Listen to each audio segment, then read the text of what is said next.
carro, não tinha extintor. Abri outro, não tinha extintor. Abri outro, não tinha extintor. Já imaginei assim, falei, meu Deus, vai pegar fogo na loja inteira.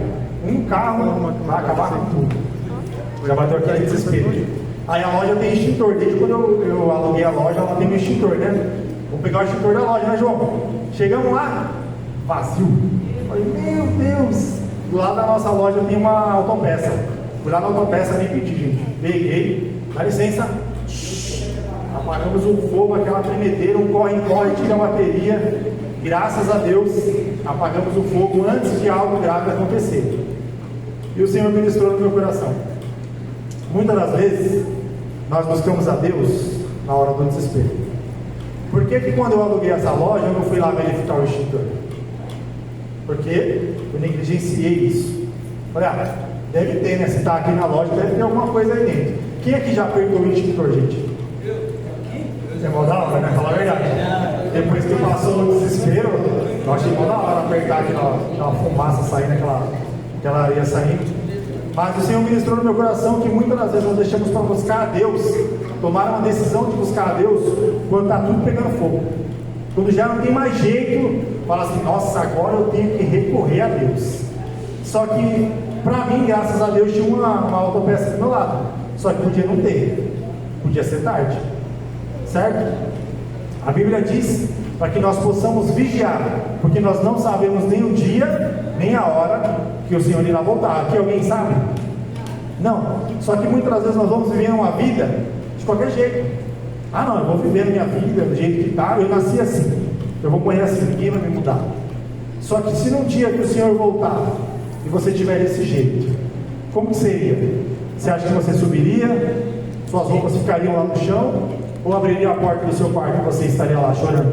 Senhor, me perdoa. Sabe, eu queria ter mudado, mas eu não mudei. Eu sabia o que eu tinha que fazer, mas eu não fiz. Amém? E para falar de uma história de um homem, de um jovem, que mudou tudo, eu queria ler com vocês uma passagem sobre o livro de Daniel, que para mim é uma passagem extraordinária. E eu queria contar um pouco da história de Daniel, para a gente não ler tanto assim.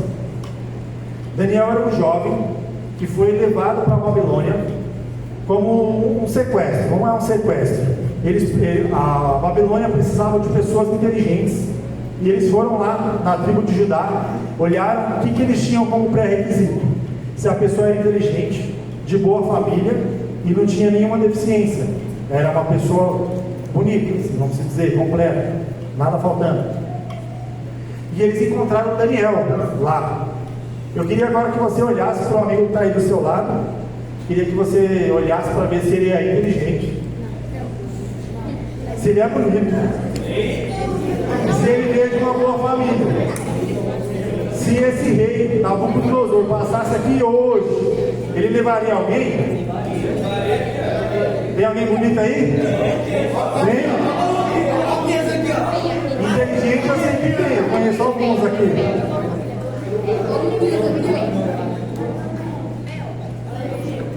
Bom, vamos lá. Brincadeiras à parte. Vocês são bonitos sim. Em nome de Jesus, pelo menos pela face do Senhor, vocês são bonitos sim. O que significava Babilônia? Babilônia era uma cidade muito poderosa. Tinha muitos soldados, muito forte. Mas também era uma cidade muito perversa, idólatra. E Daniel, ele é um jovem do Senhor, uma pessoa escolhida pelo Senhor para ser levada para dentro de um lugar chamado Babilônia. A gente sabe, alguns de vocês aqui sabem a história da Babilônia.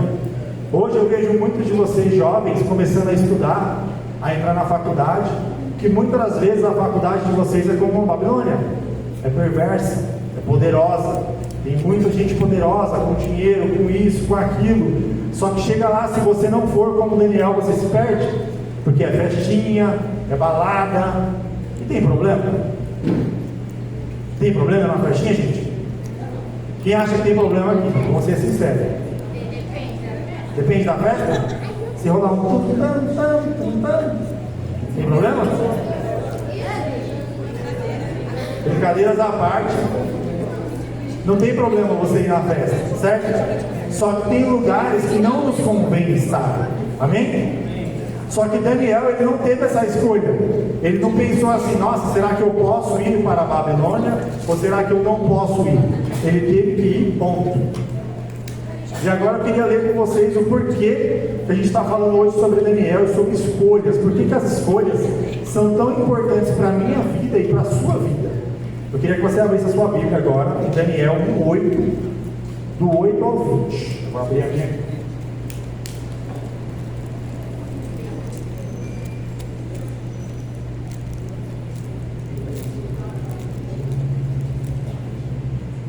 Essa parte é boa, hein?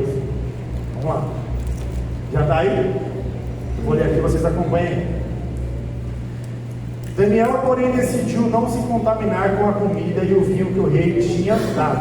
Pediu permissão ao chefe dos oficiais para não comer esses alimentos, a fim de não se contaminar. Deus havia feito que o chefe dos oficiais mostrasse compaixão e simpatia a Daniel.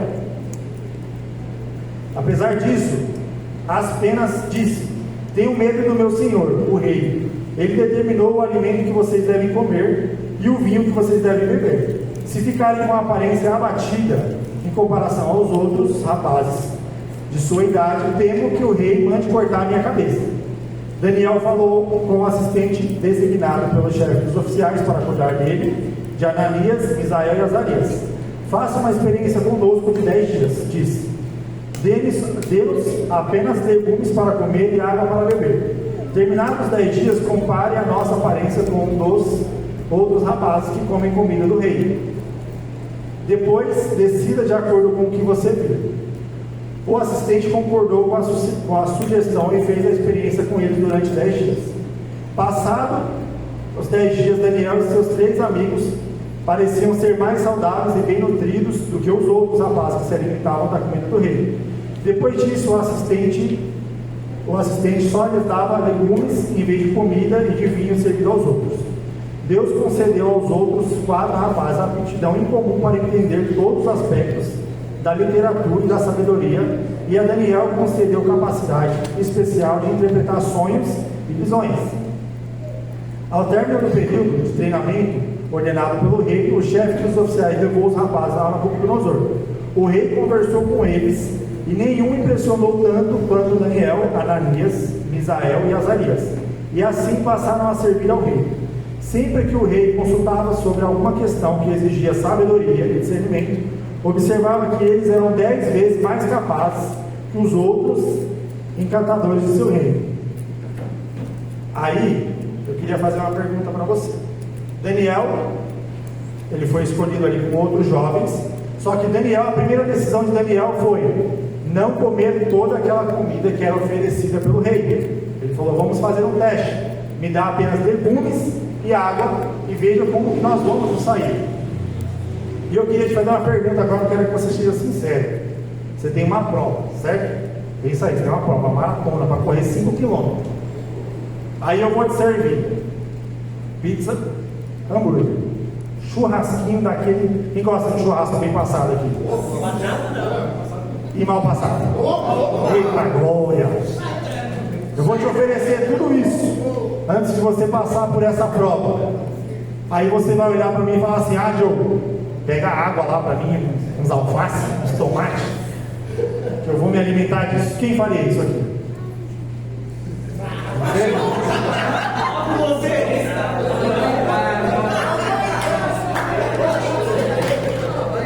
Quem comeria pizza aqui? Quem comeria o churrasquinho? Bom demais, né?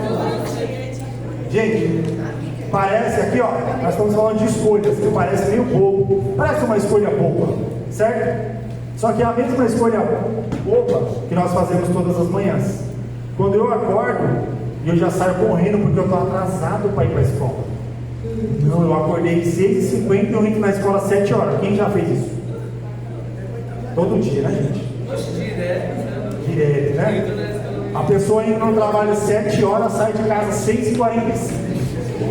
Aí manda mensagem pro chefe falando assim: chefe, ô chefe, tá tudo parado aqui na Irlanda. O ônibus do Apurá pegou fogo. Certo? Só que parece uma. Olha aqui, presta atenção aqui. Parece uma escolha inocente, só que muitas das vezes nós decidimos não fazer o que nós devemos fazer, porque nós temos muita correria. Daniel, ele tinha a opção de comer igual a todo mundo, mas ele decidiu, falou, não, eu não quero me contaminar com este alimento, porque o que eu vou passar, eu preciso me preparar. Amém?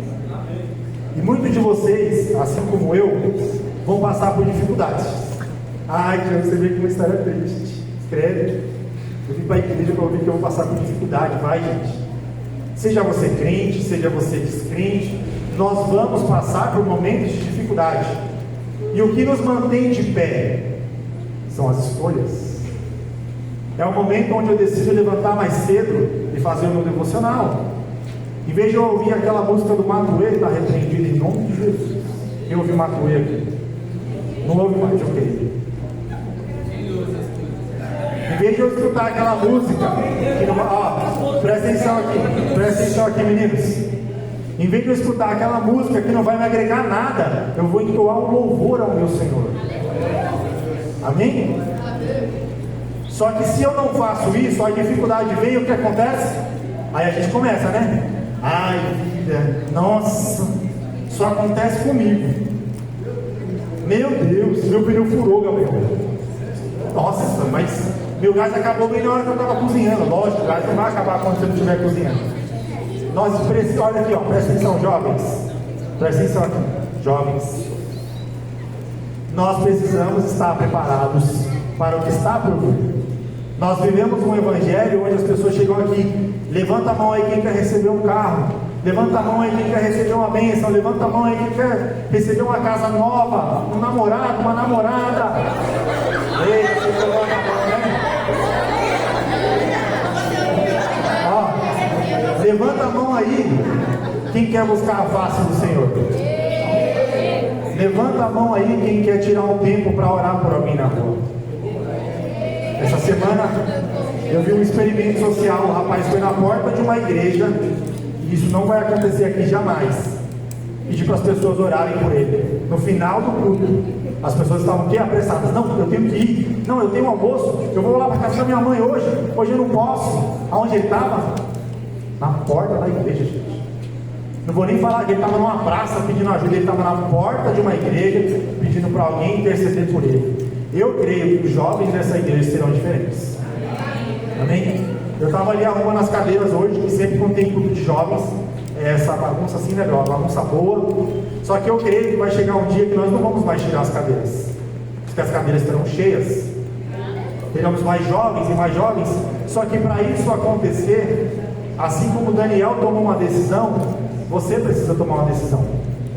Eu preciso tomar uma decisão. Eu lembro que quando eu me converti, eu ouvia falar muito sobre o avivamento. Vai ocorrer um avivamento, meu Deus, algo poderoso. E eu falava assim, Deus, não deixa eu ficar de fora desse avivamento não, Senhor. Eu quero muito participar desse fogo, desse mover. Estava tocando louvor aqui no céu, começou a descer. Eu quero muito participar disso, Senhor. Só que no decorrer da nossa caminhada cristã, a gente vai esfriando, a gente vai se afastando. E quando a gente pensa que o avivamento começa onde? Aonde? Em casa. O avivamento começa nas suas escolhas. A gente não pode ficar esperando por alguém vir aqui e falar assim, a Silvia estava pulando ali no meio das meninas que eu vi. Nossa, ela está pegando fogo, eu vou pegar fogo junto com ela, porque o Espírito Santo está aqui. Se a decisão é sua, se a escolha é sua, quem estava por vir já veio. O nosso tesouro perdido. Antes da vida de Daniel, o povo ficava clamando pelo Messias. Haverá um dia que o Messias virá. Jesus virá e Ele vai tirar nossas dores, os nossos pecados, as nossas mazelas. E Cristo já veio. Cristo já veio, já morreu por nós na cruz. E o que nós estamos fazendo com esse Cristo que morreu na cruz? O que você tem feito? Como nós temos lidado com essa notícia? Será que nós estamos pegando fogo nesse Cristo que nos salvou? Como muitos aqui falaram, a melhor notícia que eu poderia dar é que Jesus morreu por mim. Mas será que as pessoas veem Jesus em você? Será que as pessoas têm visto Jesus em mim? Um jovem que trabalha comigo, eu não vou falar o nome dele, falou assim essa semana: Eu fui lá fazer o laudo e o cara falou assim: fulano é de uma igreja, o outro é da outra. Você também é crente? Aí ele falou assim, ele chegou na loja indignado, não tem um cara de crente não? Porque o cara falou para mim assim: fulano é de uma igreja, o outro é de outra, e você é de uma igreja? Será que as pessoas estão vendo Jesus em você? Só de olhar para você dá para ver o perfume do Espírito Santo? Dá para saber que assim como Daniel, você escolheu a boa parte? Será que dá? Será que quando as pessoas entram lá no meu trabalho, elas veem Jesus no meu trabalho? E na escola, como que é na escola? Como que é no meio da Babilônia?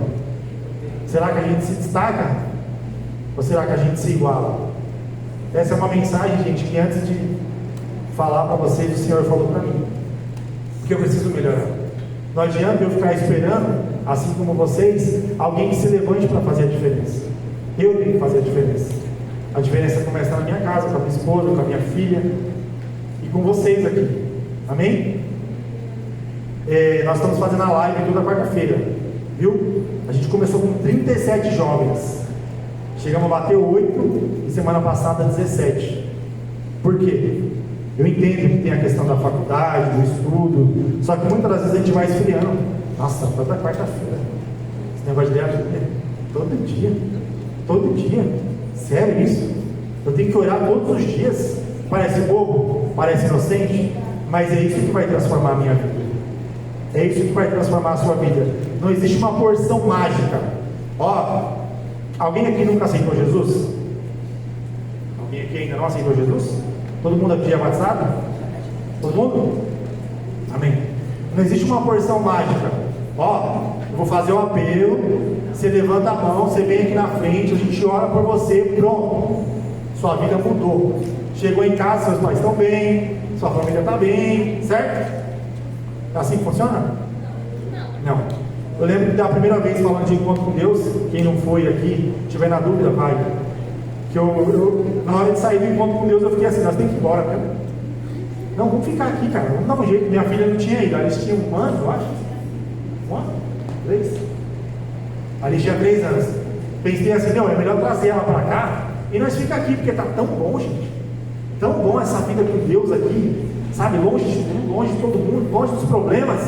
Eu quero ficar aqui neste lugar. Só que não é assim que funciona. Eu precisava voltar para a minha realidade.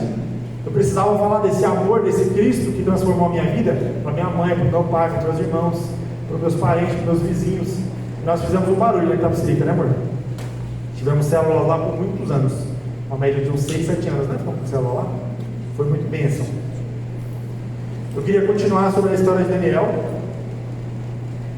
Vamos ler agora Daniel 6, todo.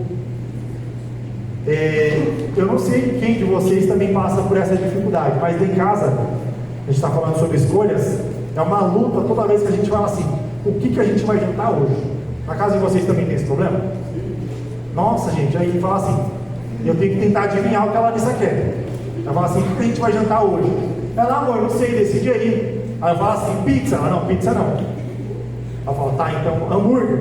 Não, amor, hambúrguer não. O que você quer então? Amor, não sei, decide você. Mas parece uma escolha inocente que a gente passa por muita dificuldade. Eu trabalho lá no meu trabalho, só tem jovem. Eu tenho uma coisa assim com o jovem, que eu gosto de ver a transformação na vida deles. E eu vejo o quanto é difícil para eles tomarem uma simples decisão. Não é, João? Às vezes o negócio é tipo assim, tá na cara a resposta, mas fica assim: nossa, mas será? Fala assim: ô bem, escolhe logo, né? Porque nós temos essa dificuldade de tomar escolhas, certo? Vamos ler aí a história de Daniel 6.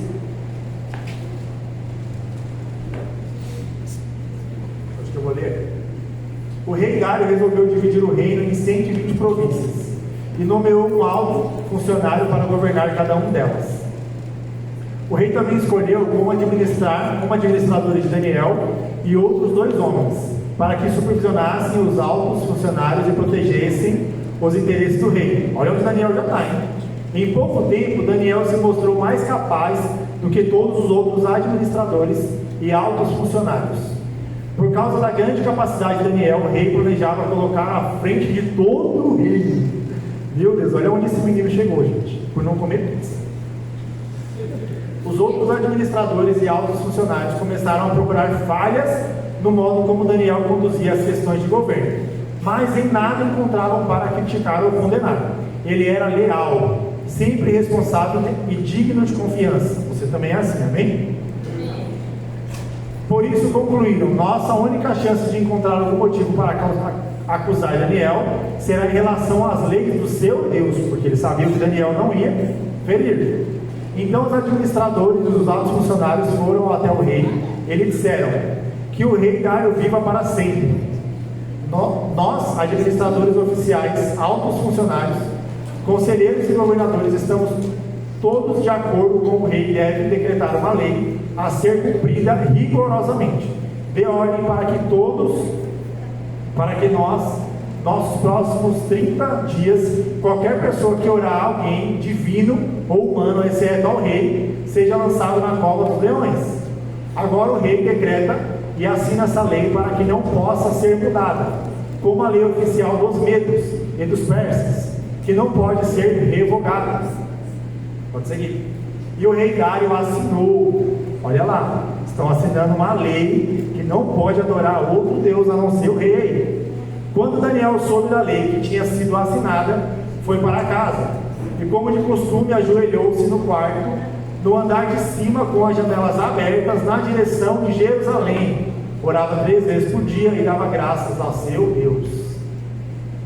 Os oficiais foram junto à casa de Daniel e encontraram orando e pedindo ajuda a Deus. Então foram diretamente ao rei e lembraram da lei. Ó rei, o rei não assinou um decreto ordenando que qualquer pessoa que orasse a alguém, divino ou humano, exceto ao rei, fosse lançado na cova dos leões? Sim, respondeu o rei. Essa decisão está em vigor e é uma lei oficial dos medos e dos persas, que não pode ser revogada. Então disseram ao rei: aquele homem Daniel é um dos exilados de Judá. Não dá importância ao rei nem à sua lei. Continua a orar ao Deus dele 3 vezes por dia. Quando o rei ouviu isso, ficou muito angustiado e procurou uma forma de salvar Daniel, porque o rei gostava de Daniel.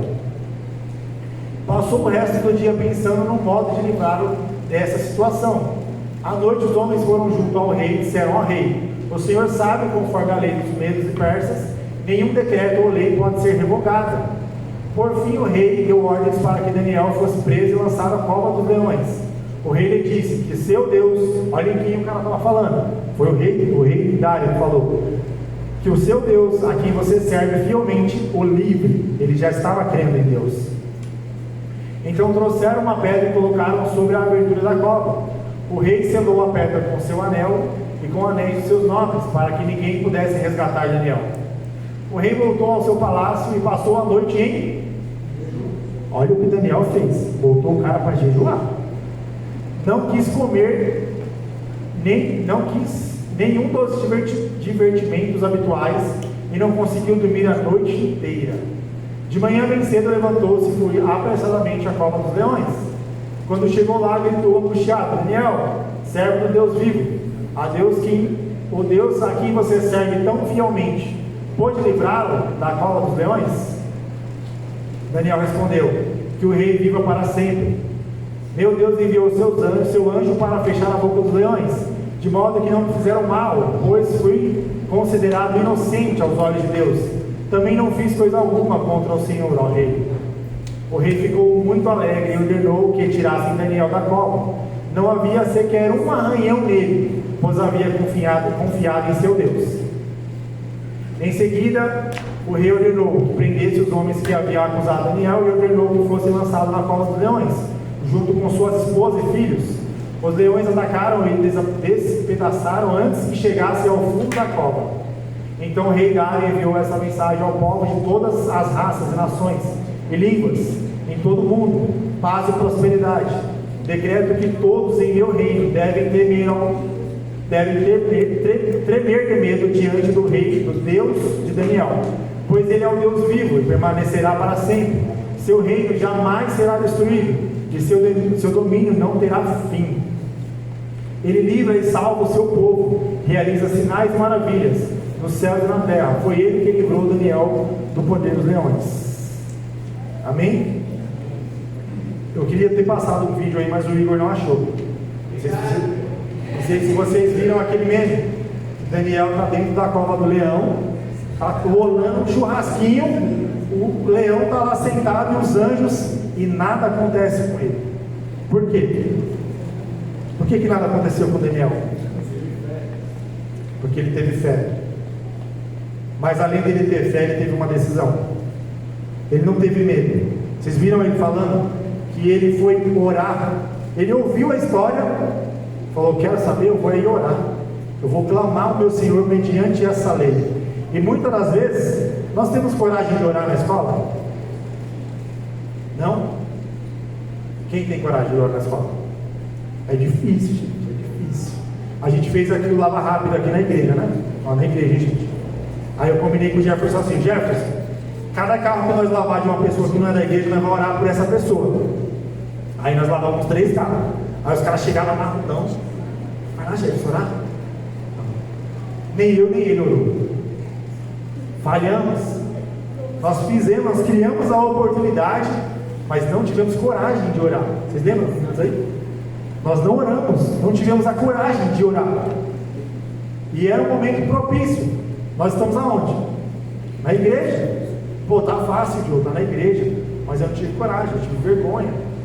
E muitas das vezes nós falhamos, nós não somos igual a Daniel. Nós queremos ser, mas as nossas escolhas, que parecem simples e bobas, nos levam a isso. A Larissa fez uma pergunta. A Larissa da Jaque, ela trouxe a palavra essa semana na nossa live. E ela fez uma pergunta que martelou a minha cabeça o resto da semana. Se você não fosse mais cristão, o que mudaria na sua vida hoje? Pensa aí. Será que mudaria alguma coisa? Alguns falaram assim: ah, Diogo, eu acho que eu começaria a ir umas festinhas, eu ia parar de orar para pedir a opinião de Deus, eu ia começar a tomar as minhas próprias atitudes. E é verdade. Se nós deixássemos hoje, falar assim: ó, não vou mais para a igreja, não vou ser mais cristão, se o pastor Josias me ligar, eu bloqueio ele. Se a Bel me ligar, eu bloqueio ela. Não quero mais saber desse negócio de crente. Viu, Léo? Nem me liga, nem pro futebol de crente, eu não vou mais. Como que seria a minha vida? Como que seriam minhas atitudes? Difícil, né? Eu queria que vocês ficassem de pé agora.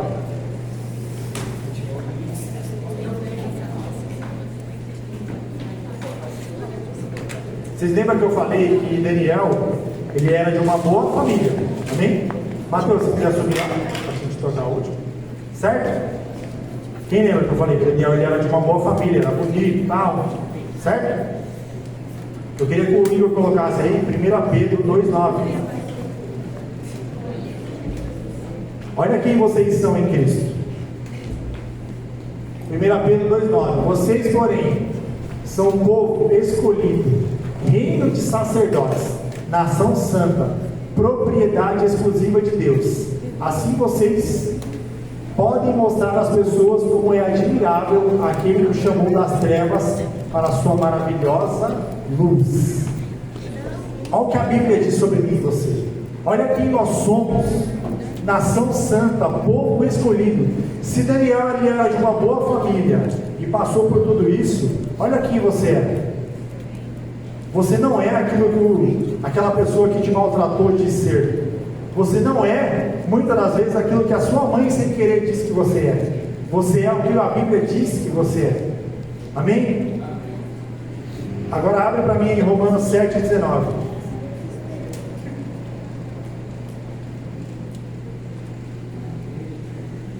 Olha o que Paulo diz: quero fazer o bem, mas não faço. Não quero fazer o mal, volta lá. Não quero fazer o que é errado, mas ainda assim eu faço. Quem se sente assim, de verdade? Fala: Diogo, cara, eu até tento, meu. Sabe, eu vou lá na igreja, eu sinto um negócio assim dentro de mim, me chamando para ir à frente, para me melhorar. Mas quando eu chego lá na escola, já não é mais a mesma coisa. Lá é difícil, cara. Os meninos aí, as menininhas começam a me olhar, eu começo a me achar, sabe? As meninas também. Os meninos começam a me olhar, Eu não consigo sim ser quem eu quero ser lá, mas eu quero, quem quer? Então você precisa fazer uma escolha, todos os dias. Você não vai mudar da noite para o dia, não vai. Não adianta, vem aqui que a gente vai orar por você e o fogo vai descer e você vai sair daqui. Não, você precisa decidir. Eu quero mudar. E todos os dias você vai fazer essa escolha. Quando você levantar, Senhor, eu quero mudar hoje, Senhor. Eu vou tirar 5 minutos do meu dia para falar com o Senhor. Eu vou ler a tua palavra, ainda que eu não entenda, e eu vou ouvir um louvor. E aos poucos o Senhor vai mudando você, porque você decidiu buscar a fonte da vida. Jesus é a fonte da vida. Jesus é quem tem o poder de transformar a sua vida. Não você não tem força. Você não vai conseguir sozinho. Mas se você tomar a decisão todos os dias de escolher o tesouro perdido, que agora ele foi encontrado, que é Jesus de Nazaré, que passou por essa terra, levou sobre si nossas dores, nossos pecados, ele sim pode transformar a sua vida. E ele é o maior prêmio que nós podemos ter. É Jesus. Quando alguém olhar para você lá na escola e falar assim, que agora vai acontecer, você está diferente? Você não está mais na rodinha da conversa, na bagunça. A Larissa contou um testemunho também, que houve um burburinho lá na escola dela, e em vez de ela apaziguar a conversa, ela falou. E se você decidir todos os dias buscar o Senhor, se arrepender, você vai fazer a diferença naquele lugar. Amém? Feche sua cabeça.